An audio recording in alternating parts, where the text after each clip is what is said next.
And I always like to wait just a couple seconds, just to be safe. Wait till 10.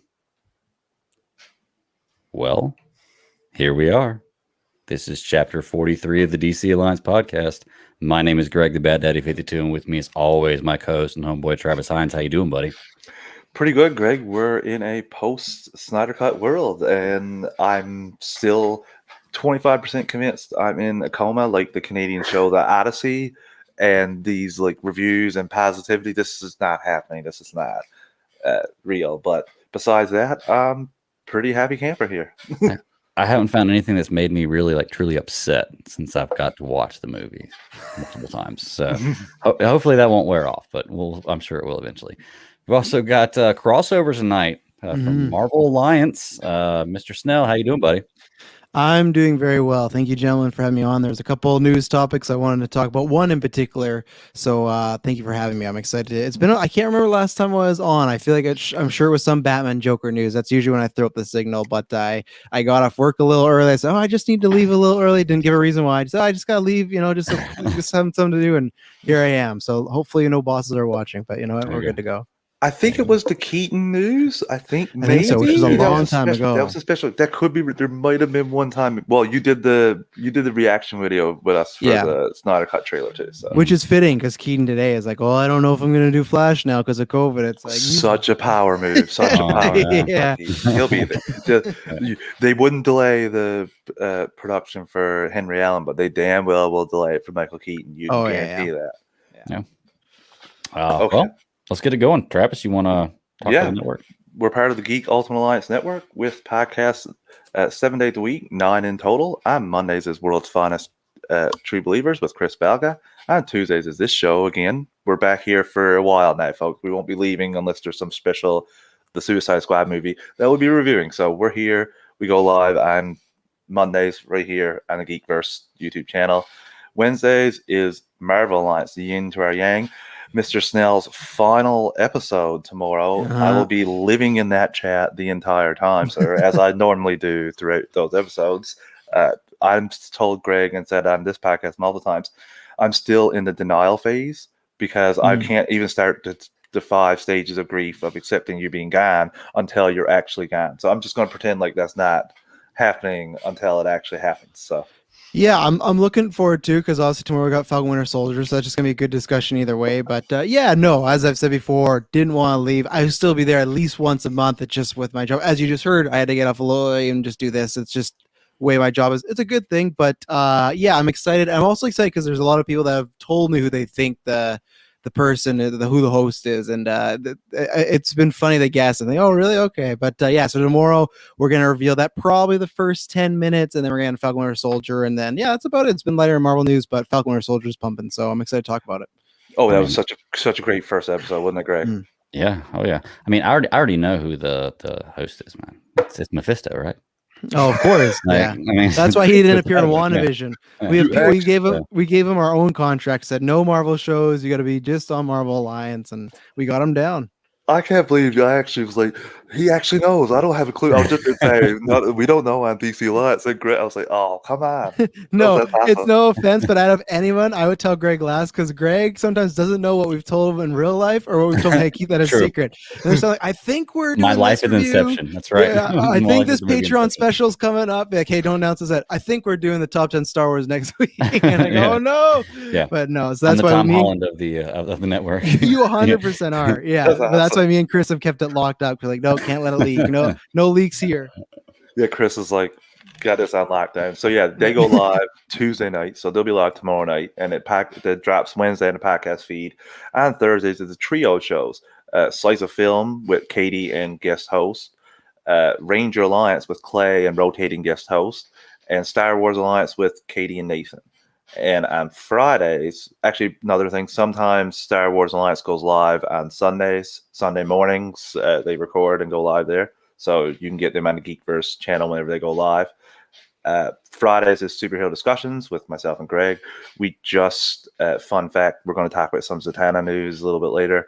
And we actually finished her episode last week, Greg, wasn't it? Wasn't it Tuesday episode that dropped? Yeah. It was, yep. Yeah. So, yeah, we finished that. That's pretty fun coincidence there.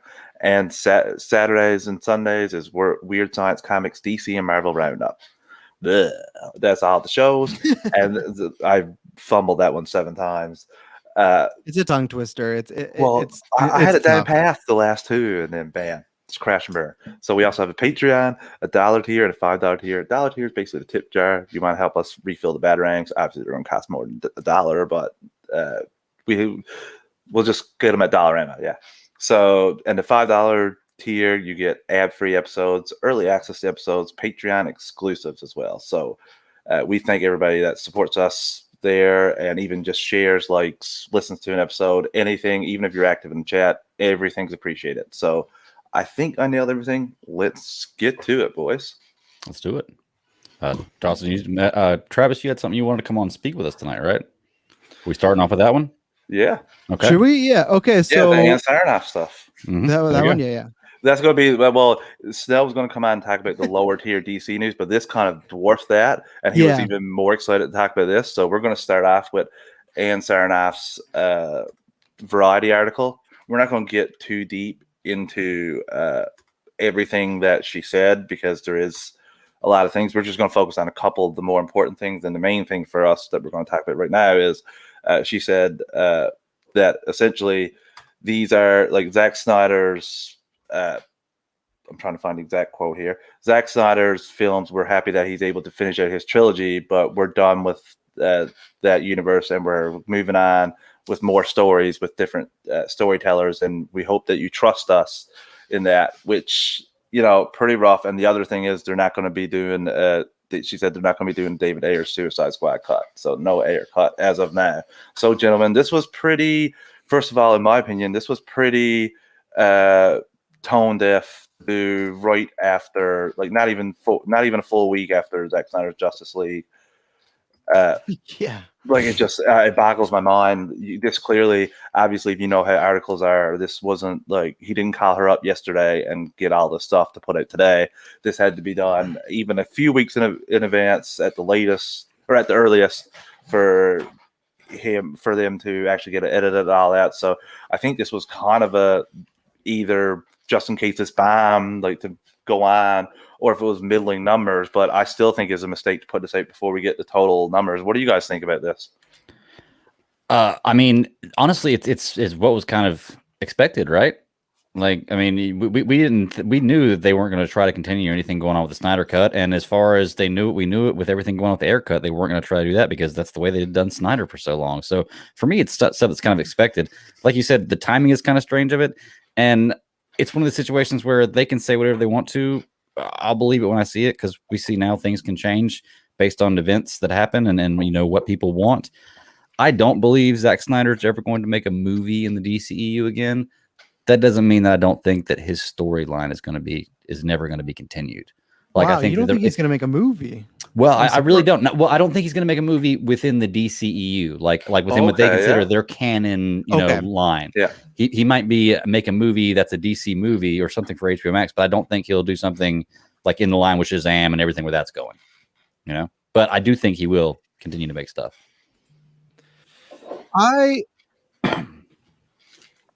Just before Snell jumps in here, we're joined by fanboy Clay as well.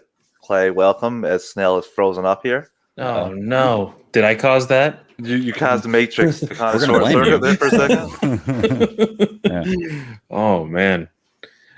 One One of the main reasons he'll reset the mother box. One of the main reasons why I jumped on early was so that way I could see Travis's or Snell's reaction to this new writer being on this Zatanna thing. But we'll get to it when we get to it.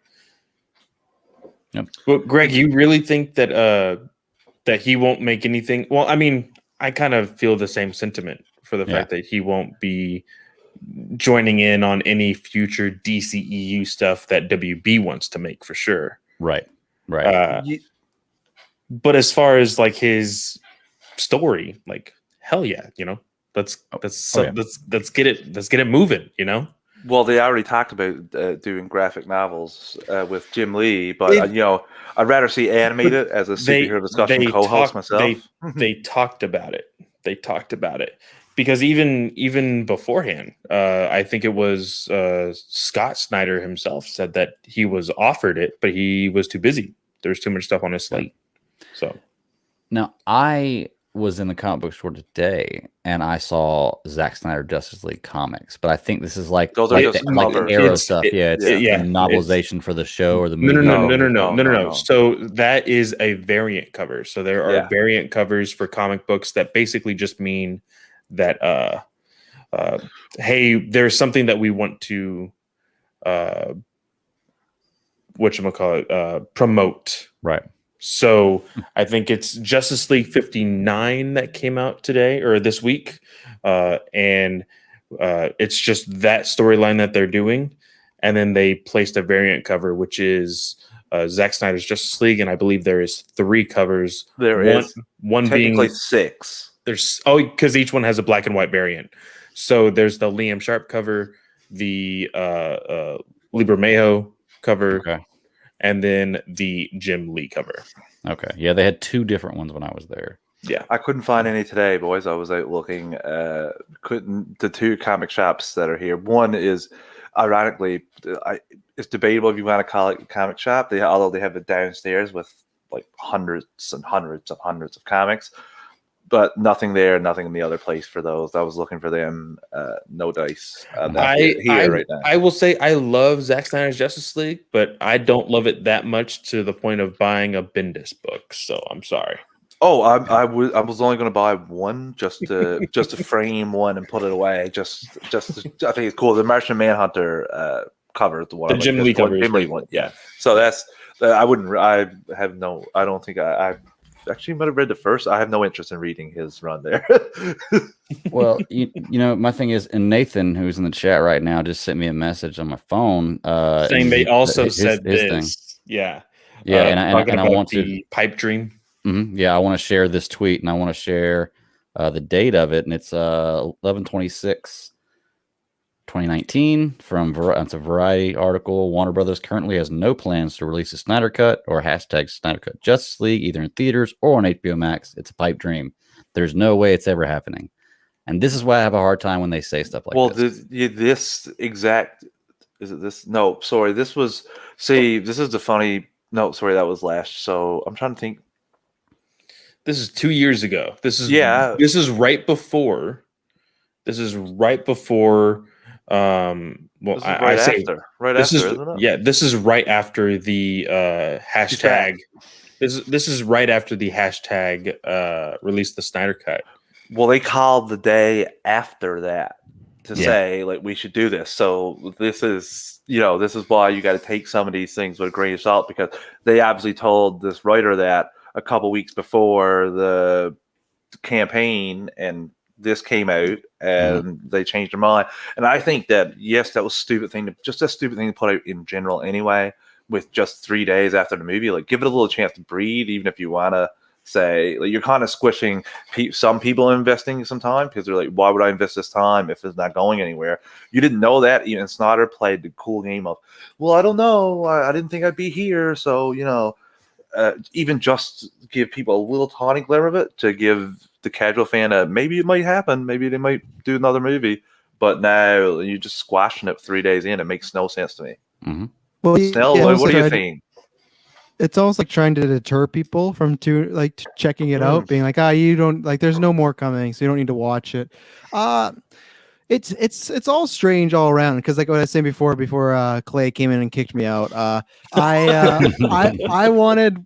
I didn't think it was gonna happen, but I wanted like Wonder Woman 84, where we had a few days and then right away, boom, we got that announcement. Now I agree with you, Heinz. We've talked about that. That was more about Patty, more about locking her down. But still, I wanted to live in that world where it was like, and we're doing this right now, or if it was like we're talking. And that's the thing. It's like we have all these like sources. The same thing like today, Disney Plus goes Falcon and Soldier, biggest premiere, most watched. But it's like no one ever releases stats for anything, right? Like, so it's like we never really know. You can just say anything. So I'm not surprised. We're in this like camp of, like we've talked this before, people that want to continue with it, people that don't. All it's going to come down to is what it does financially or what it does subs, and probably Jason Kilar, because that's what I hate with the Warner Brothers, Warner Media.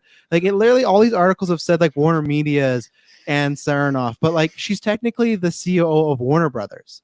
So it's like it doesn't make sense. Like I don't understand, what like she's putting this. I don't really understand the reasoning for putting this out here right now, other than like what we've talked about, like in a realistic, like why would put that out. So I ever since Snark Cuts happened, I've been like never say never. So I'm not really counting this out yet. I'm gonna wait a little while longer. I think if we reach a year from now, we're talking March 22nd, 2022, and we've heard nothing, then I could probably say, you know what, I don't think I think it's not happening. I will never rule anything out till a whole year because it was the 17th, but if you listen, I think it might have been a Vodka stream. I might be misquoting it then. I think Deborah Snyder, and it was Deborah or Zach, someone said that like, they talked to them November, but then they didn't actually get the full and go ahead till May as like, you're allowed to announce this. So it's like, they could have easily said like, oh, we're talking like, nah, we don't actually want to do this. So it's the same thing that it's going to be in the next coming weeks. Cause sure. An opening weekend's great, but the same thing with movies. You can have a big opening weekend, but if the next weekend just completely drops off, they'll go, okay, it's just that was the big thing that a lot of people have said, hey, it's not the fact that we may crash HBO Max, which they did. The one thing that they're going to be looking for is 6 months down the line, are the exact same accounts still going to be active? Yeah, and it's that, and it's like what new accounts watch, and that's one thing I have said online is there's been so many people that have messaged me that I didn't think would one like it or two and watch it, and they have. It's very surprising.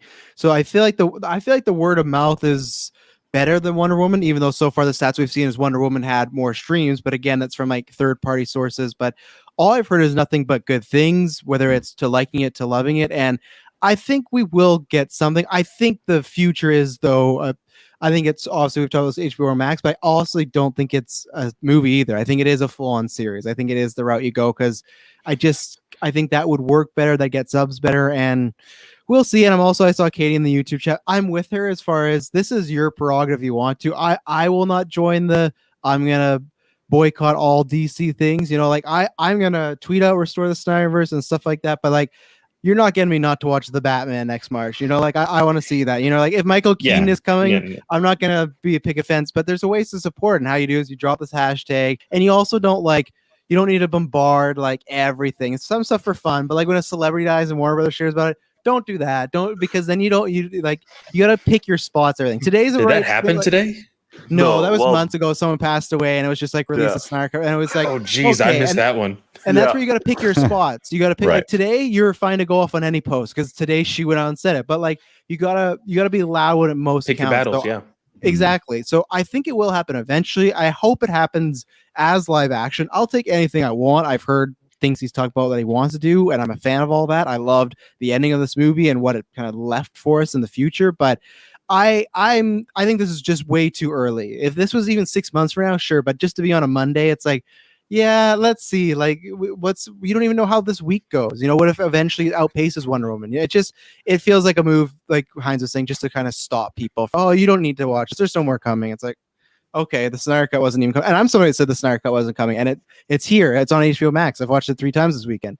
So it's like, nice. It's a thing. So it's like never saying after that happened. I never say never. You had a fantastic tweet when you quoted this article and said, what's the point of having the multiverse that you mention in fandom, didn't stop mentioning? What's the point of having it? Which is what I go back to, because I'm not saying if this isn't successful, or if this wasn't successful, let's say, or this is not successful money-wise. Yeah, like they're not lying. It's like if it's actually not successful, I would not. You wouldn't see a tweet for me saying restore the Snyderverse. But like you said, I've gotten, I want to say at least half a dozen messages. That's half a dozen more than I got about Wonder Woman or the last 3 or 4 DC movies. Ask me about this, ask me about stuff like, who's the goat horn guy that's kicking the crap out of Darkseid? And like, I had a girl that I graduated with in high school write me a message on Instagram asking me about the Snyder Cut and like, is this real? This is so cool. Are they doing any more? Like, when's the next movie coming out? And I was just like, oh honey, you don't even know. You don't even know how long we fought for this one. No. But it's just like, that's what I mean. You don't have to like this movie. You don't even have to. I don't care one bit about that. That's besides the point. But if there's enough demand, I don't understand. Like the Falcon and Winter Soldier had $200 million budget. WandaVision had $150 million budget, or they're switched. Brent, if I got it wrong, let me know. But if they're switched, but still, you can do that. Zack Snyder done a lot with $70 million and a crunched amount of time. Mm-hmm. So you got, if you put monetary restrictions on his budget, he will I'm sure he will adapt to it because And you can't have $350 million HBO Max budget. You can't unless you're doing two movies in a row. you guys have talked about it, and I'm sure you're going to talk about it again, through the whole conversation of, each and every episode that we're going to be talking about the Snyder Cut. But Zach has these really cool things of just like, hey, I'm going to sneak in this shoot just real quick, and we'll just shoot for like 3 minutes, and that's a whole scene. Okay, cool. I'll save that for later. You have those nuggets, and he'll do exactly what he did with Zack Snyder's Justice League all over again, and you'll have 8 hours worth of film or worth of a movie, and he'll be able to dissect and do whatever with. Like, that's just how he films, and it's great. Mm-hmm. Yeah. Dang it, I had something I wanted to say about that. Like, threw me off. The other thing I want to talk about Comment. before I'll jump in, Greg, is her flat out saying we're not doing the air cut. Like, I just don't understand the logic behind that.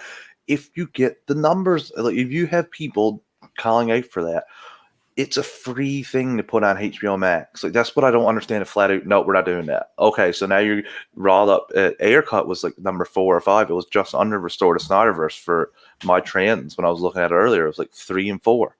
And I'm like, okay, so you just rawed up a whole other fan base as well. You did in 2 motions. You've got 2 people rawed up together, 2 fan bases. And like you said, Snell, you can say Restore to Snyderverse, calm down when they're posting about, like, take a step back and see what they're posting about first. Like, if they're posting about, let's say, stop Asian hate, let's leave that post alone. Like, let's let that be what it is. But like, say Restore to Snyderverse, say how much you enjoyed it, but be respectful. You don't want the negativity, we're toxic fandom. Like, I hate that because some bloggers and journalists are going to try and suck you into commenting on it and then resulting in them saying you're toxic. So just avoid that. I've been blocking like crazy. I have, like, I want a positive timeline for the most part. Although I think my full timeline was in full agreement in the negative way about Batwoman news that came out last night. So it can unite for the negative as well as the positive. But yeah, just keep your tweets and that positive, people. Just let them know that you want it, because you can't, and just keep streaming it, keep watching it. It's number 1 on the was it most popular for Crave TV.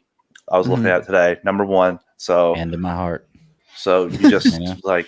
And that's how every person that asked me, Snell, that's how every person watched it, was through Crave TV. Yeah. Well, and that's the thing. You still have like SnyderCon's going to come, which is like the fan convention run by like Wonder Man and stuff like that. But still, that's going to talk up. And this is the thing that, like, if they don't do it, Snyder, he's not the type of director, because some Snyders, when they're done, or one director, when they're done a project, they'll just move on. I'm not saying he won't move on, but like, he will start sharing things even more so as far as storyboards and whatnot. He never shared, because he said he did cast Jon Stewart for this, who, in my prediction, I think it's Trevante Rhodes. I feel like just a few things he said, that's just my guess out there. No one knows. But Sean O'Connell knows, apparently. Apparently he does. Yeah, I listened to that. But I think that he will still drop hints. And I guess it's just Monday. It's too close to call. We got lots of time. You'll have the Blu-ray/DVD physical release. If we do fandom again, everyone's gonna be expecting to hear something, and that I just don't even get, like, when they say this, do they just mean Zack Snyder doing Justice League 2 or 3, or do they just mean the whole shebang of, like, we don't want to do anything with Deathstroke, we don't do anything this? Because, like, clearly they're still bringing Affleck back for the Flash, so are they being picky choosy? I really don't know, and that's why it just feels like, okay, this was just put out there. The air cut thing, yeah, it's strange because it doesn't cost them that much, but still, maybe it's like, maybe they've even seen statistics like, oh, okay, there's a crowd, but it's not as big as Snyder's. So like I said, I'm giving it at least 6 months before. I wanted to hear something sooner, but Zach's also doing other things, and that's also the other thing too, as far as this announcement. Like, if it does happen, we would have to wait a while, because you'd have to lock everyone down for contracts. You'd have to talk to Gal Gadot, who's bigger than when she did Justice League. Ben Affleck, who's about to go direct a movie, which is going to take 2 years directing a movie, promoting it. So that's a lot of time. Like, these people, because they thought they were done. Henry Cavill's always flirting with some other franchise. Like, I've always said this: the second they announce a new Superman, Feige's phone will ring. He will jump ship, and like, I don't mean that in like he's a coward way, just in the way of like, he knows his worth now, and his star is like rising every year with The Witcher and Mission Impossible. It's like, he will, if he doesn't feel appreciated, he's going to jump ship. So I think they're going to look at all this, see, okay,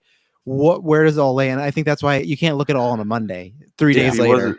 If he wasn't so handsome, I would say Cyclops. because Yeah. you're not covering up that face like that. That's just Yeah. not happening. Yeah. Or lots of people want him for Bond, which is going to be opened up soon. Like I think he is. It's one of those things that like you gotta keep him around if I'm Kalar, and that's where I'm excited for whenever Kalar does an interview next, and people can freely ask him what does he say, because we always hear from Hamada, Emmerich, now Sarnoff. Sarnoff we thought was maybe kind of on the side of Snyder Cut, and it seems like no, she just wanted to get some HBO Max subs, and there it is. So I want to hear from him, because if he ever does an interview and he says, hey, I don't think so, then we kind of okay, it's done. Yeah. As like the president guy, because he could maybe say maybe, but he says no, we're not doing it. Then it's like okay, there's no other people. It's like they could feel pressure to say something. He's not gonna feel pressured because he's the CEO. So and also this is different than release of Snyder Cut, because that had 4 hours already filmed. Like that was done and just in post. Whereas you got to rise up with this kind of movement and get them to actually let you go and film a 4-hour miniseries, a 2-part movie. So that's like a way harder battle. I don't think people realize And- how hard that might be. well, and I think my last thing is if they are, and even Kalar, let's say they're on the fence about this, I think the best thing to do is do something smaller budget. And then see, I've said after this, my movie pitch is I want them to do Death in the Family, but Robin as the main character. So Affleck's kind of just in it only a little bit, like maybe like Downey and Homecoming, where he's in it, but it's just like 20 to 30 minutes at most, not too bad. And it's about Robin and that night with Joker. And then you get those moments. And do that, make it a smaller budget, make it like somewhere 60 to 70 million, kind of what they got from this. And then again, if it's successful, do it. If they are antsy and they go, hey, we don't want to green light 2 and 3 and give him like $300 to $400 million, then fine, let him do something else smaller. Let him do the Deathstroke movie even. I know they have a director, but say, hey, Kay, we're going to give you one more test, which is sounds weird because we have this, but still, like you said, it was still kind of paid for already, right? Like we're going to give you a test by new IP, new whatever budget, go do it and see. But I don't know. I think as far as the ending goes, I want many things out of this universe. So I just don't know, again, with the multiverse, why they wouldn't, especially if they just say, hey, this is like Joker and Batman. It's off of its own. You know, like we're getting the Batman in a year, and they're specifically saying this has nothing to do with the other movies. Why can't you do that with these Snyder movies? Why can't say this is his own pocket universe? It doesn't, you can watch that and not watch that. It seems pretty simple. They'll come to their senses, I think. So I'm going to throw you some things that may make them come to their senses. Just some early things that we've gotten. Said in Brazil, online retailer Now said that is offering the Snyder Cut, and it broke their record in rentals, being rented for 140% more than the previous record holder, which was Wonder Woman 84. So they done 140% better for VOD rentals than Wonder Woman 84 when it released.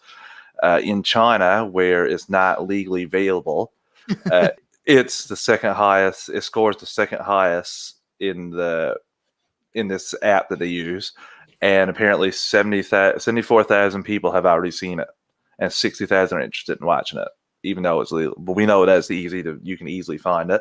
Oh, yeah. And On the then table, though. in Russia, the Russia streaming service. Oh my God! Sorry for if there's any Russian listeners. If this was a hockey player's name, I would nail it. But sorry, Kinops, whatever. Service K said that 400,000 people watched the Snyder Cut in the first 24 hours. It's a new record for their streaming service. Mm-hmm. And one other thing is, Junkie XL's score was number one. The Justice League soundtrack was number one on iTunes, and over 1 million streamed on Spotify in the first 24 hours. He's pretty excited about that. So when this happened, I expected like us, geeks and people who are really into this to really be into it. I didn't expect it to be as big with general audience, but everybody I know is asking me about this.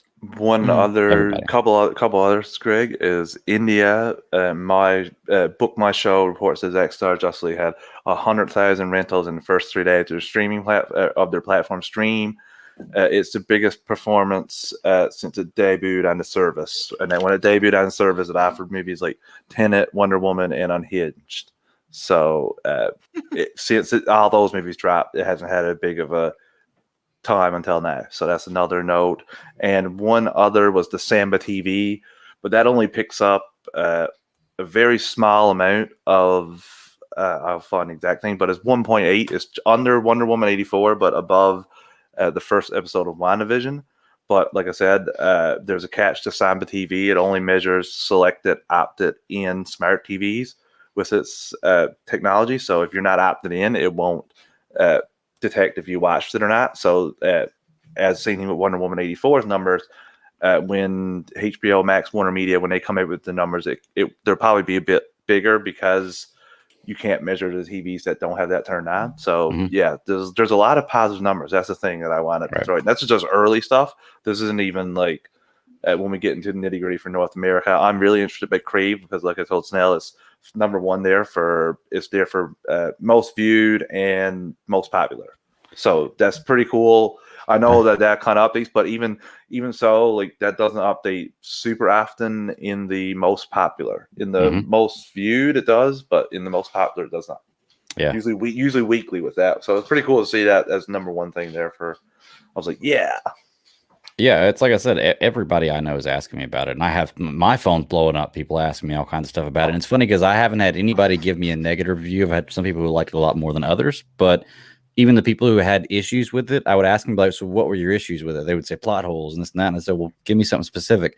Most everything I was able to debunk and explain. And they're like, oh, okay, I get it now. And I was like, yeah, so it's not really a plot hole. Or the biggest complaint that I got from people who were, not like into it like we are was that Martian Manhunter scene at the end shouldn't have been there, this and that. And I was like, well, wasn't supposed to be. Had it gone, it wasn't supposed to be exactly. So, and that's what I keep telling them. And they're like, oh, well, it should have been this, it should have been that. I'm like, well, you just got to keep.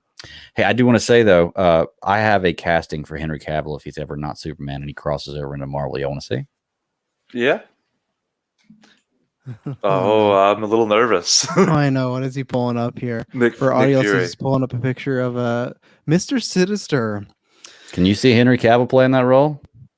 I could actually, to be honest, like not just because like Mr. Sinister has like the 8-pack going on right there. Right. I just think because like Cavill has a lot more range than I thought he did back in Man of Steel, which I like him enough in Man of Steel, but from Mission Impossible to The Witcher to some of the stuff we've seen in DC to Man from U.N.C.L.E., it'd be great to see him do more villainous stuff and everything like that. I don't know if he'd want to be caked up in the makeup and stuff like that.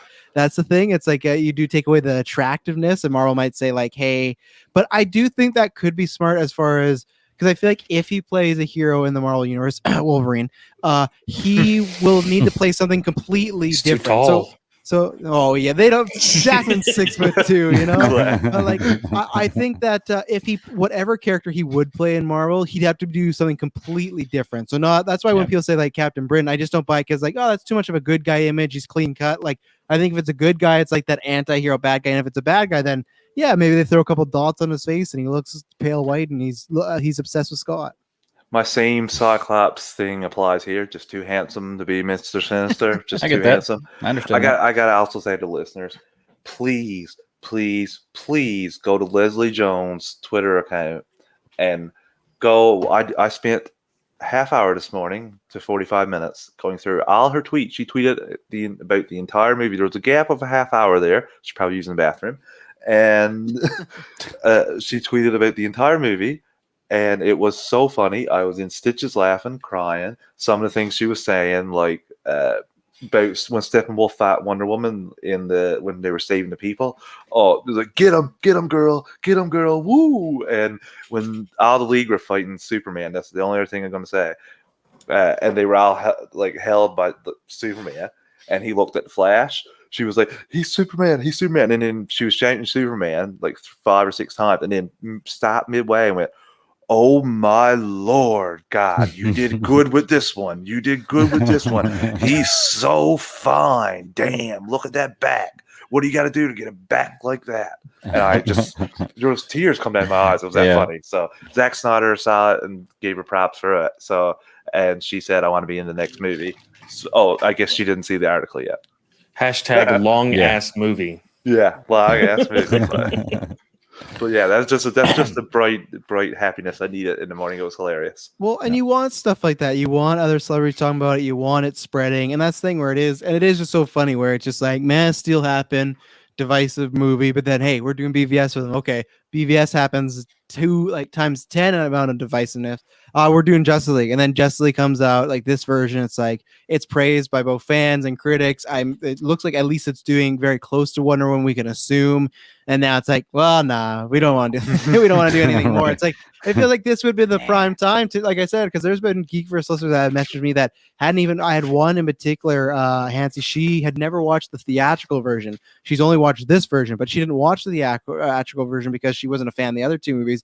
But she watched this and said she loved it. So it's that thing where it's like I've heard the case from hardcore people to people that like it, to people that don't like it, to people like myself that kind of like some stuff but don't. And it's just like, of course, it's like there's gonna be some people that don't like it, but the majority for what Snyder usually gets in DC movies, and the fact that they're not jumping on that, and like I said, hopefully give it time. But it is strange to come out and say this because it's very well received right now, and yeah, I think I've always said this. It helps that COVID has helped too right now. If it was the regular world, I'm not saying it wouldn't be successful, but there'd be still other big movies coming out. There'd be things drawing attention. Where this is like the biggest comic book, because sure, New Mutants came out, but this was not the same scale as far as this. Like this to me is probably the biggest comic book movie since I would say Spider-Man Far From Home. You could say Birds of Prey, but as we see, Birds of Prey didn't have that blockbuster potential, right? So I think Far From Home was like the last, like, and even Birds of Prey was smaller. Birds of Prey was hit with COVID.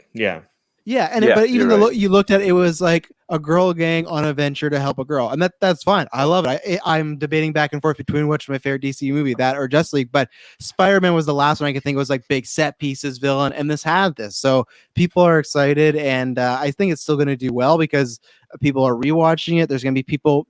Word of mouth is the best thing. That is the best thing for your product. Obviously, sometimes happens. Birds of Prey had great words of mouth, but just didn't click up. But I think this because the hype, people want to know, okay, it was hyped and then it matched hype. Okay, then I'll check it out. Yeah, you're pretty much right there and right on the money there. And I don't know like what else to do except watch the movie more. I'm not gonna like. I found it hilarious. They wanted me to tweet out Godzilla vs Kang, who's gonna win, and all that. I looked at it. It was like 3,500 comments. I was like, oh dear lord. And obviously, it restore. And somebody had the day to tweet that out. Somebody had a tweet out, and it was wicked. They even changed the video. It was the end of the movie where Darkseid's they're attacking Steppenwolf. And Steppenwolf was like, "How are we going to do this? How are you going to accomplish this?" And Darkseid's like, "We will restore the Snyderverse. Prepare the." And I was like, "Perfect. Prepare the Armadas. We'll go back to old ways." So they're going to have a tweets, but just be sensible about it. And like, I don't understand, but like I said, just going to keep watching the movie. Mm-hmm. And you want to take a quick commercial break? Take a quick break. And then we'll talk about that Zatanna news. Sounds like a plan, man. Folks, this helps keep the lights on. And we appreciate everybody listening. Quick, 30 seconds to a minute. We'll be right back. Magic. All right, and we're back. So here we go. Now we got some more stuff to talk about. Travis, get us going, man. Yeah, I'll jump on that. Just give me a second here. Let's see. Let me add that. Boom. Okay. So, let's find out where I had that to. Bam. Load up my computer. Is a little slow here today. Every day, actually, it's very furious. But at least yours hasn't dropped you from the call. That's true. I'm sorry, Snell. I don't know if it was you or whatnot because I'm using a new cord that hooks up to my Ethernet, but like it was on. But yeah, just technology, no matter what you can do, still turns against you. Yeah. So, listeners, this is why Snell wrote us initially wanting to come on, because this was big news that got pushed to the back burner pretty quickly. But promising young woman filmmaker Emerald Fennell, you'll correct me if I'm wrong on that. Yeah, Emerald Fennell. To write DC features Zatanna for Bad Robot and Warner Brothers. First of all, awesome Bad Robot. Like, we're seeing more with that with DC, but I don't know anything about her or the movie, the really good movie that she did. So, Snell, I'm going to let you just take it away and tell listeners about the movie that she did beforehand that caused her to be scooped up by DC, and how excited are you for this movie in general? Oh my goodness. I don't know if I have a ranking, but I probably would have like the Batman, and then I'd probably have Spider-Man No Way Home, as long as these Toby rumors or whatnot true. I got Moon Knight, Blade, and then this might be fifth because One, I've actually always loved Zatanna. Shout out to Superhero Discussions. You guys are doing Batman the animated series right now, but that was the first ever time I had seen her, was watching as a kid, and she was there, and she was just a fun character even there. Read comics about her. She's great in Young Justice. So I've always been a fan. She's always been one where it's like, okay, this could be lots of fun as far as, this real magician posing as a magician, but then the world she has, the connection with her father. So it just seemed like there's lots to play with there. And I think this could be the route of making a movie that is like 60 million or lower budget. You don't need to go balls to the walls. I think this is the same when they talk about like a Joker, a Deadpool, a Logan. Give that sort of budget and you're good to go. This director Emerald, she's wrote other things, she's showrun other thing, but Promising Young Woman last year was her first movie she ever directed, and she's gotten tons of praise, lots of Oscar nominations, best director, best writer, stuff like that. The film got nominated, which if you don't care about, that's fine, but obviously in the industry they care about that stuff, right? And if you first time to bat direct a film and you're getting all this praise and these awards and nomination and whatnot, you're gonna get scooped up. And it's fun. I just watched this movie last Saturday, and yeah, it's Promising Young Woman. I was saying to my fiance, like, Marvel DC, it's just a matter of time before someone gets her, and she's super talented. Because like the movie, I would just say I never want to describe it. I want people just to watch it, but it's like a thriller, that's a rom-com, that's a horror, that's a kind of dramatic movie at the same time. She hits all these beats, and I don't want to say this because people are going to be like, oh, that's really high praise, but she reminds me a lot of Quentin Tarantino, where there'll be one scene in particular that like the worst of the worst, terrible stuff is going on. It's super depressing, super dark. It's not supposed to be a joke at all. But then 30 seconds later, she'll have you laughing, like belly laughing at some situational thing going on. And she's really like, I've only seen this, but this was my favorite movie of last year. It's just, she just has such a good style that I think exactly now someone dove in my brain and was like, hey, Zatanna, Emerald, they're going to make this movie and it's for me. And I think this is a huge get for DC. She has the hot string right now. And I think Zatanna, obviously you got to cast the right actress, but I don't really worry about that because the person that starred in Promising Young Woman, she's also getting nominated for a lot of awards. So she knows what she wants as far as casting, but this is a huge get for DC, and especially getting someone this early on. We've seen this before where, okay, maybe up until recently, Christopher Nolan and Warner Brothers aren't getting together, but look at Nolan. He did the whole Dark Knight trilogy, then he went in Inception, Interstellar. They had a whole career together. Look at Favreau, Iron Man, Jungle Book, Lion King, now Mandalorian. When these studios wanted to kind of work with somebody, they try and kind of get their hooks to them early. And I feel like that's what's happening here. And I feel like her style is better suited for DC because hopefully if they actually let, do the whole director driven sort of, on paper, it sounds good. If it's director driven, I think she's going to kill it. I think it's going to not have the style of Birds of Prey, but just that way of Birds of Prey where it's like, it has distinct style and it. That will be Zatanna. I recommend everyone go watch Promising Young Woman. It's really, I would say, like, there's some sensitive stuff in there. It deals with like sexual assault and stuff like that, but it's kind of a revenge thriller. It's really, really good performance all around, and it's like that's what that movie is.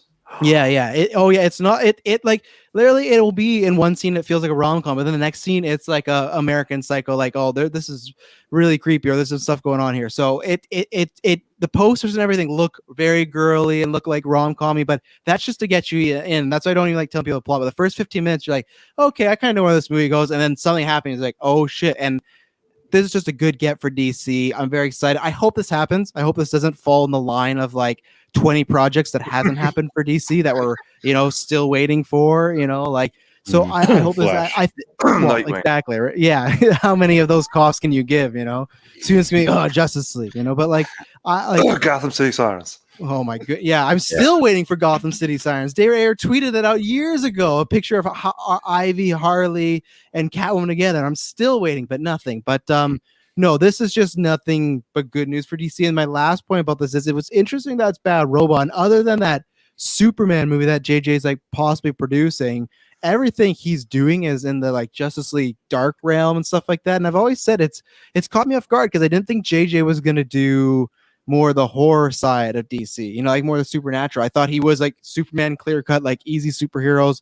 But, he's doing this. He's producing what we think is the Constantine show on HBO Max. That's been a rumor for a little while. So I could see if we get fandom this year, there's going to be like a Bad Robot chunk, like a segment. And that could be all the projects JJ is working on. And give you Constantine, give you this, give you the actual Superman if it's actually happening. So, because we've heard a lot of him being around and stuff, but it's like, this is nice to get this official announcement and official announcement of Superman. So I'm just excited to see what else he's doing there. One thing she is not pegged to direct yet. They're not sure. They're saying we'll Okay. not. But if what you're saying is true, I can't see why she wouldn't be directing as well. It seems like a thing here, and it's very similar to Christina Hodson swoop up they did Yeah. of her. Clay, what do you think about this? I am excited overall about Zatanna. Zatanna's probably one of my favorite characters in DC.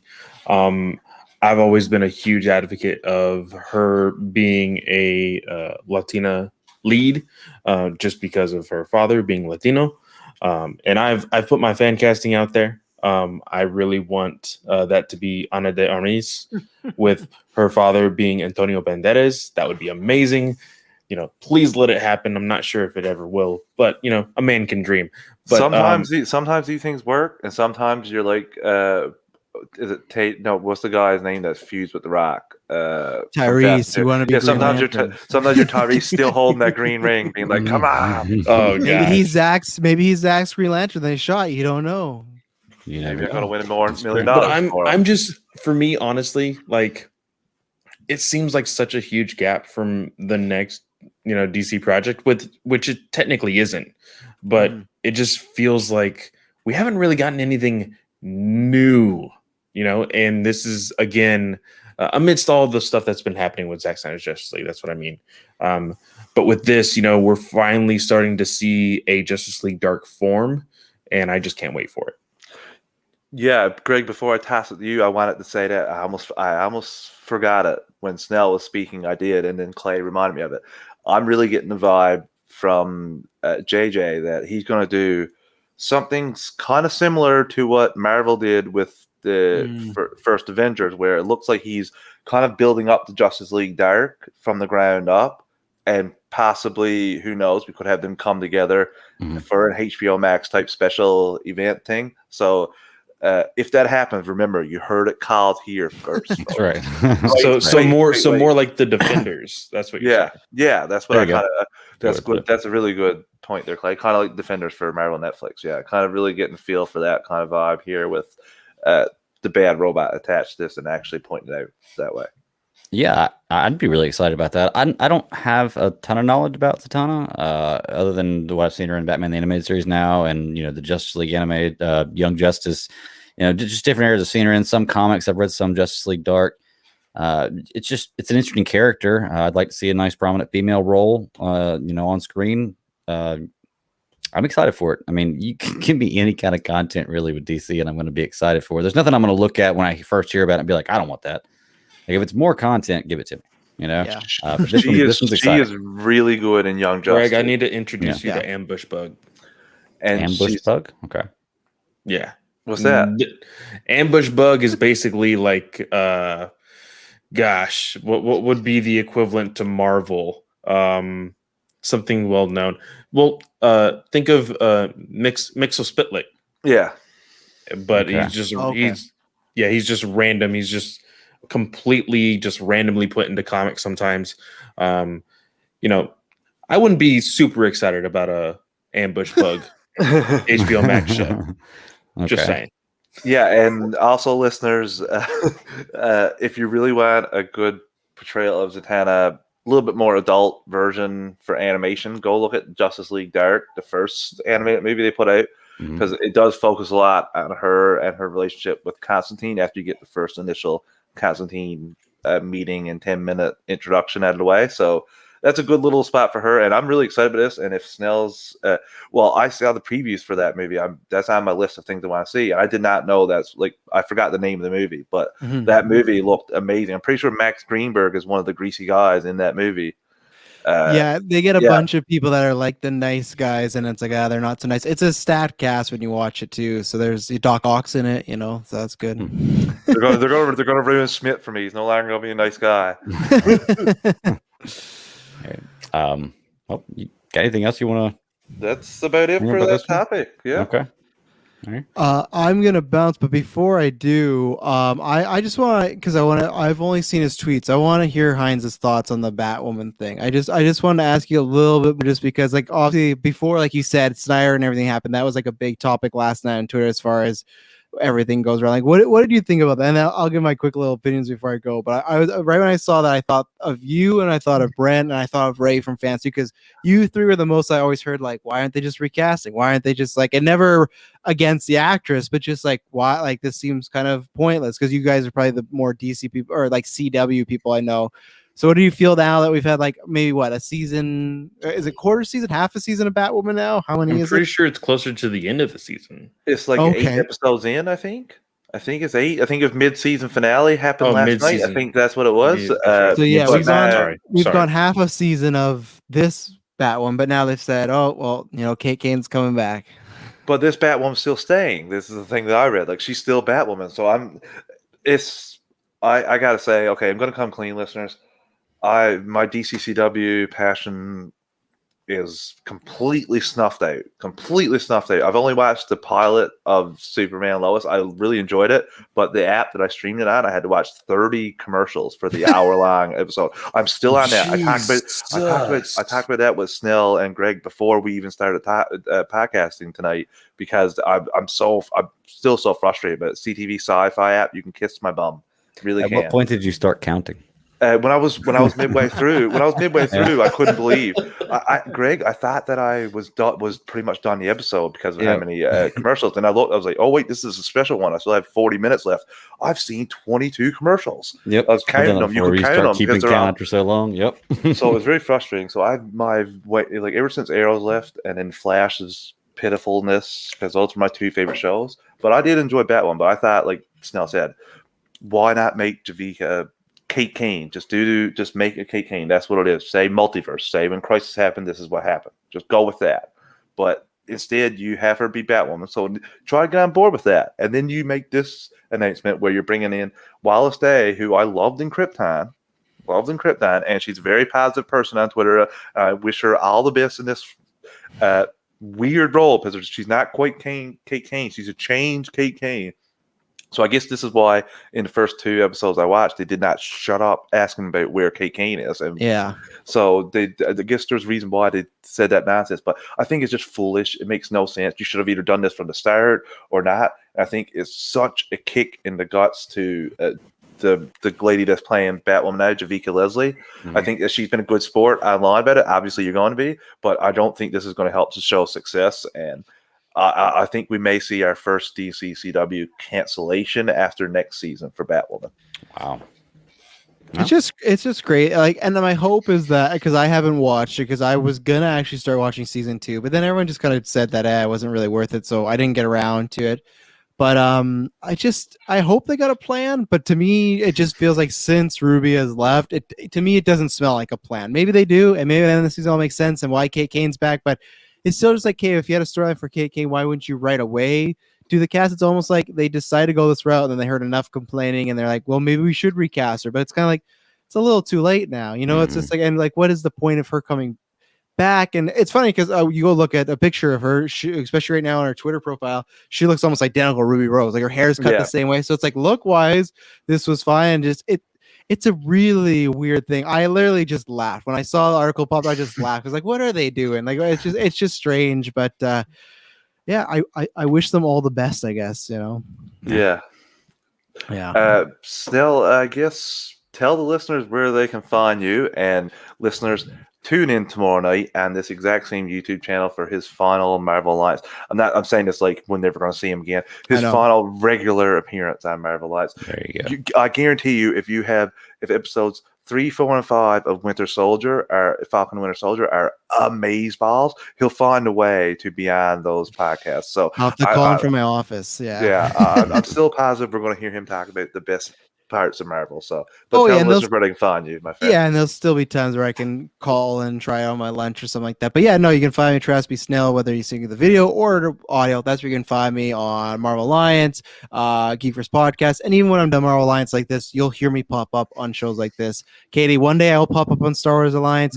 It's just 7 a.m. for me, and every time I see you go live, I'm like, I'm gonna do it, and then it's like, yeah, but I'm really tired, and then I'm back asleep, and then I wake up like, oh no, literally this week I was going to. I saw him pop up. I'm like, I'm awake now, and then the kids woke up and it was over. So you'll still hear me around on the network, whether it's on Patreon or drop it in. So I thank you guys for having me on to talk about that and talk about the other news. And I hope you guys have a good rest of the show. I'll listen to tomorrow. And thanks for having me on as always. Yes, man. Thanks for coming Later, sir. on. All right. And then there was 3. Yep. So, listeners, we'll take. We don't need. Do we need to take another break, Greg, before we? Well, we're doing the interview and then Zach. Yeah. Oh, yeah. Right? So we'll do the interview, then we'll take a break. Okay. So yeah, Clay, did you get a chance to watch the Real Blend interview with Zack Snyder, or are we going to be blowing your pants off with some enlightening info? You're going to be blowing my pants off because I've been kind of busy today. There's a little surprise for Geek Ultimate Alliance Network people and listeners. Ooh, I like nice. So, I like the intrigue there too. So I only got fortunate enough to do this. I laughed because Clay had a post earlier about school, lack thereof. My accounting teacher sent us a message at 9:30 this morning that class at 10 o'clock was not happening because she was out of the office. You could not let us know that Sunday night would have been fantastic. Oh yeah, no, I think, what did I say today? I said he literally told us, I would much rather have conversations with all of you rather than actually get to the subject at hand. And I'm like, you're a professor. You're supposed to be teaching. What? And I was super frustrated. I was super frustrated today. Yeah. So I had a chance to watch this interview. At that time, Greg got a chance to watch it after I sent it to Greg and Nathan. I was like, you guys got to watch it. You're going to enjoy it.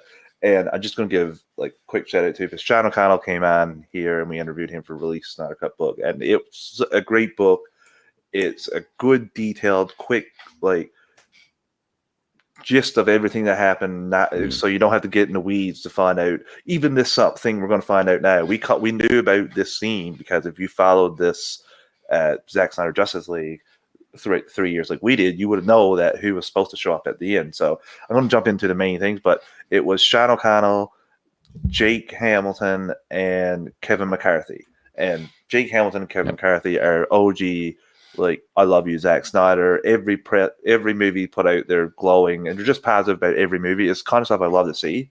Like their interviews, there's no negativity. It's all like this aspect ratio or this cool thing they like about the movie. If they don't like stuff, they just won't talk about it. They'll go on to something that they like. So it's kind of very admirable rather than say Batman can't do anything, but I'll create a multiverse where Spider-Man can do anything and everything, including kill, and then I'll criticize. Right, Clay? Oh, I was triggered today. I have that man blocked, so I don't have to see anything, and the other piece of crap that was shared, I had him blocked too. But yeah, so they did a great job, and I really enjoyed them. So I'm glad Zach came out for so long, and it was such a good back and forth. But the first thing was the studio said, like, we're not going to let you shoot anything else. Nothing. You're not allowed to shoot anything. Right, as is. And Zach's like, yeah, okay.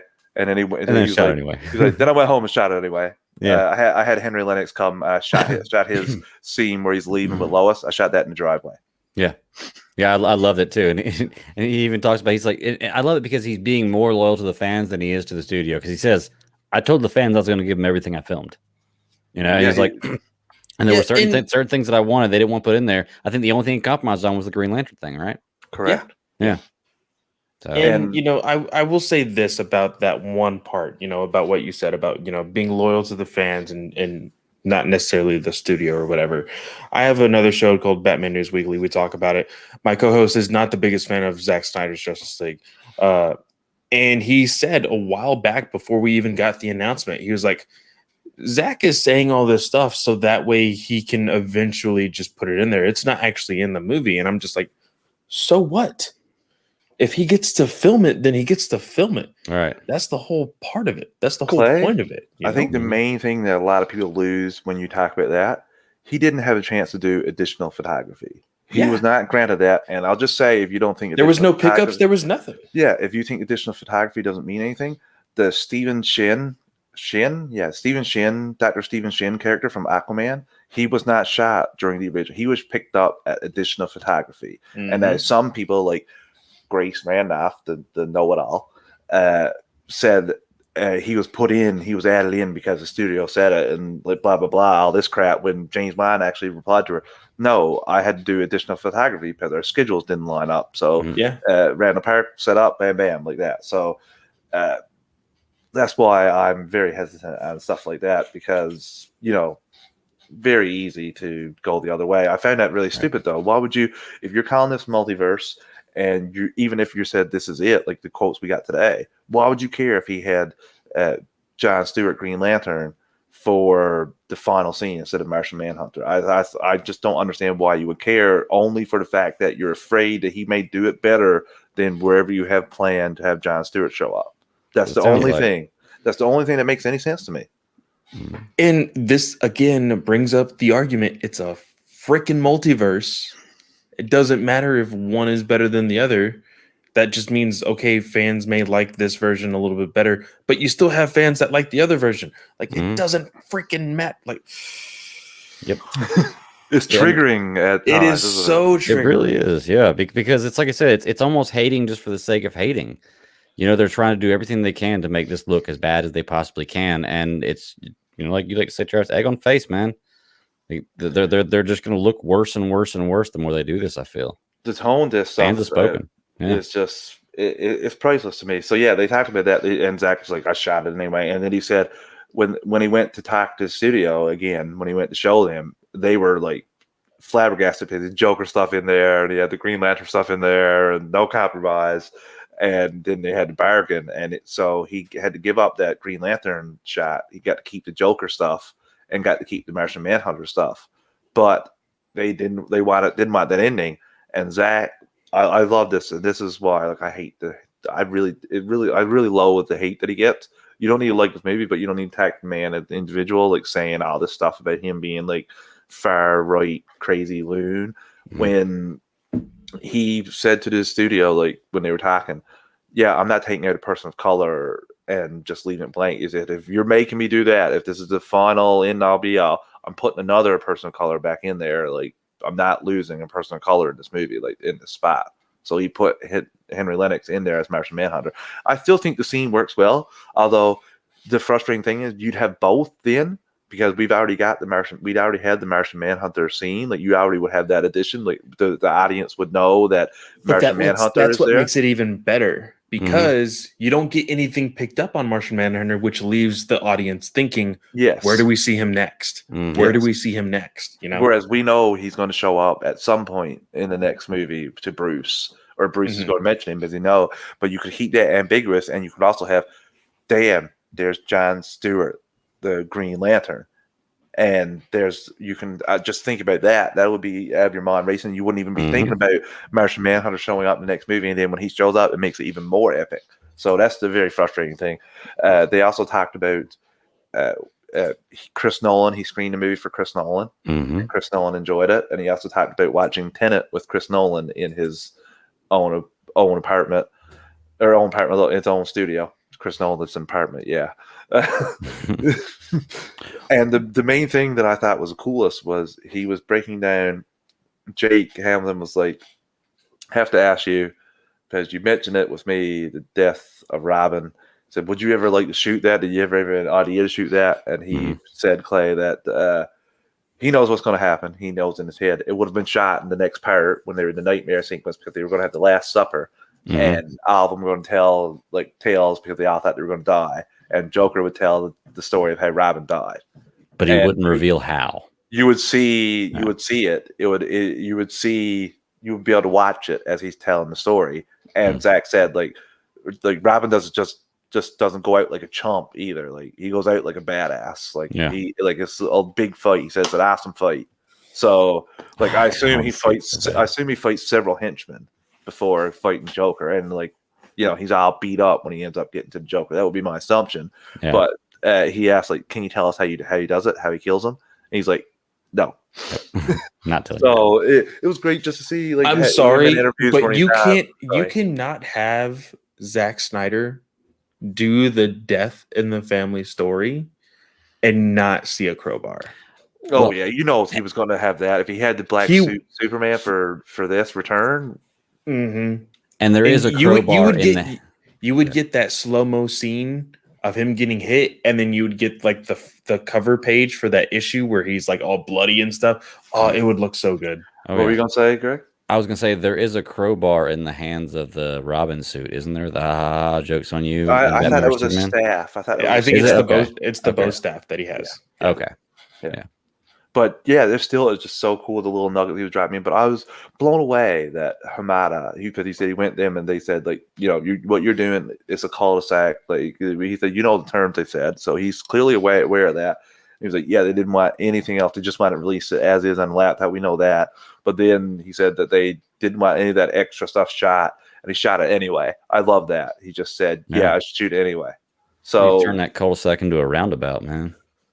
Oh, don't say that, because the round we've had, I don't know what's going on here where I live, but they've had the wildest idea the last 4 years of installing roundabouts. Like we've had at least 15 roundabouts. They're supposed to make things faster. There's only 100. There's only 100,000 people that live here, and that's I'm probably jitting up 20,000 extra here. Like there's not many people that live in this area. You don't need roundabouts. It's outrageous. They've already removed 3 from areas that they had fully installed.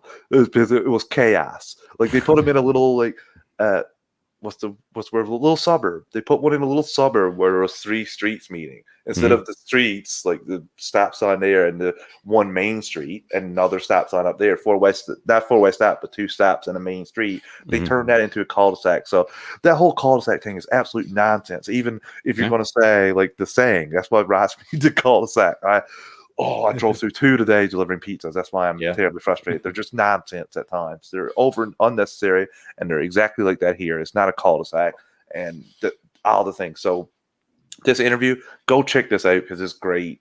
He drops those nuggets, and it's just great atmosphere. They're geeking out with Zach, talking about aspect ratios and all that stuff.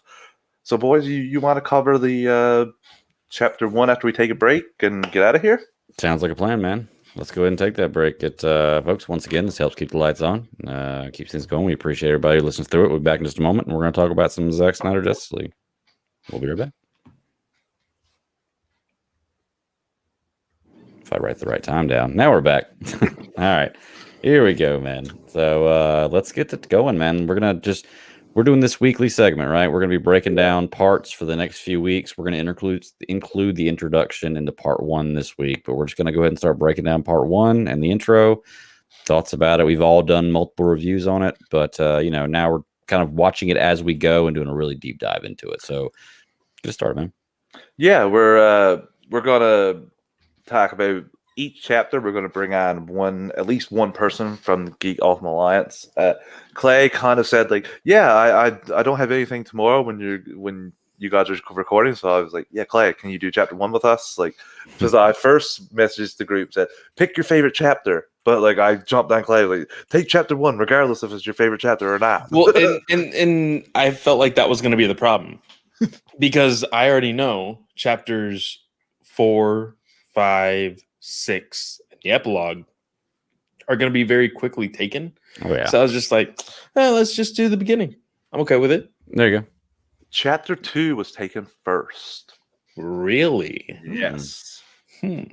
So that was pretty cool. So yeah, there's really 4 main scenes that we're going to talk about, or little story arcs or plot points. In general. Thanks, Clay. And the first one is this opening shot and openings show of Superman dying from BVS, and then the ramifications from that. So the first point I want to make about that is I love seeing this because this gets touched on again during the roundtable discussion with the Mother Box, and it's a point that when I watched this first time, I did not even think about that, of the Superman dying and the box is activated. I didn't think that they would find out about it that way, and to see it come back around when they're debating bringing back Superman, I just love that. It's just those little touches, the same thing as the heating the little piece of the ship and making it like the hottest thing on Earth, and then bring that back in 2 hours later. I just love those little things, and with a 4-hour movie you can do that. So that was my favorite thing. I think about this whole first chapter was bringing that back, and I mean not expecting it. Yeah. I enjoyed it. This is Zack Snyder in this series of this trilogy now, which he's done in each of them, starting a new movie out by giving you a different point of view at the end of the last movie. And I love how he ties movies in together like that. It is cool to see Wonder Woman and Cyborg's point of view, even though you somewhat saw it in Batman vs Superman. You see a different one here. Color scheme's different. You see the vocals going out more than one wave. Just really, really well done. And this is one of the scenes I had to explain to people because people had questions about mother boxes being on and on, and just friends who aren't as in the more general audience friends. So I had to kind of explain that to them. But I love the way they open this one up, and I love how it goes right into Cyborg, who's the hardest film after this. But what do you think, Clay? I really enjoyed the fact that somebody made the comment of each one of these movies has started with a flashback. Man of Steel with Krypton, BVS with Bruce Wayne and Metropolis, and now this with the death of Superman. Connective tissue. It's amazing. I love the way Zack has thought all of this out.